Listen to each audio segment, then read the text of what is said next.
আমাদের দর্শকদেরকে দেখান। এখানে আপনার দুইটা বক্স অলরেডি ফিক্স হয়েছে, জি। কিন্তু এখন আরেকটা এসি অ্যাড হয়েছে, সেটার এসি সুইচ। এখন এসি সুইচ যেটা আপনি ফিট করবেন, তখন আপনি এসি সুইচটা আপনি সিপিং করার পরে আপনি দেখবেন যে এই লাইনটা কি ঠিকমতো বরাবর আছে, কারণ নিচে আবার আপনার প্লাস্টারের কিছু অংশ আসবে। এখন আমি দেখতেছি যে বরাবর আছে, তবে 1 মিলি এরকম ডিফারেন্স আছে। তো আমি চাই যে কাজটা নিখুঁতভাবে করার জন্য, যাতে 1 মিলি ব্যবধান না হয়। তো এখন এই 5 একটা টেম্পোরারি মেজারমেন্ট নেওয়ার পর আপনার মোটামুটি বেশি রেখে কাটলাম, কারণ যদি ইনকেস বড় হয়ে যায় ছোটো করা যাবে, কিন্তু ছোটো হয়ে গেলে বড় করা যাবে না।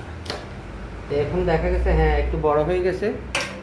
এখন বক্সটা আমি আংশিক কাটলাম, পুরো কাটলাম না, কারণ ইনকেস কোনো কারণে যদি শর্ট হয়ে যায় তাহলে তার সম্ভব না।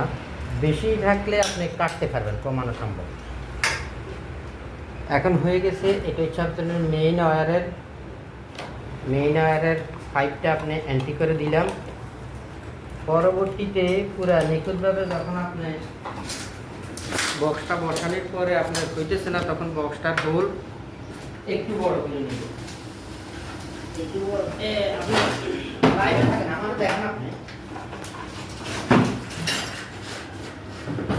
একটু বড় করার জন্য আপনি বক্সের হোলটা যদি আপনি লুজ রাখেন, তাহলে হবে কি আপনার বক্সটা ইজিলি ইন্টার হবে, অর্থাৎ আপনি কোনো রকমের ইন্টারনেট ছাড়া আপনি ভিতরে ঢুকাইতে পারবেন। ওই জন্য আগ থেকেই নেওয়া আর কি, আমি পরে নিলাম। আগ থেকেই নিয়ে হচ্ছে যে বোল্টটা একটু বড় রাখা, কারণ বড় হোল হলে সমস্যা না, কিন্তু ছোটো হলে আপনার বিরক্ত আসবে, এমব্রাসিং হবে যখন আপনি ব্যাগটা এন্ট্রি করবেন। তো এই জন্য আগ থেকেই আপনি হোল সাইজের আসে, তারপরও আপনি একটু হোলটা একটু বড় করে স্প্রেড করে নেবেন।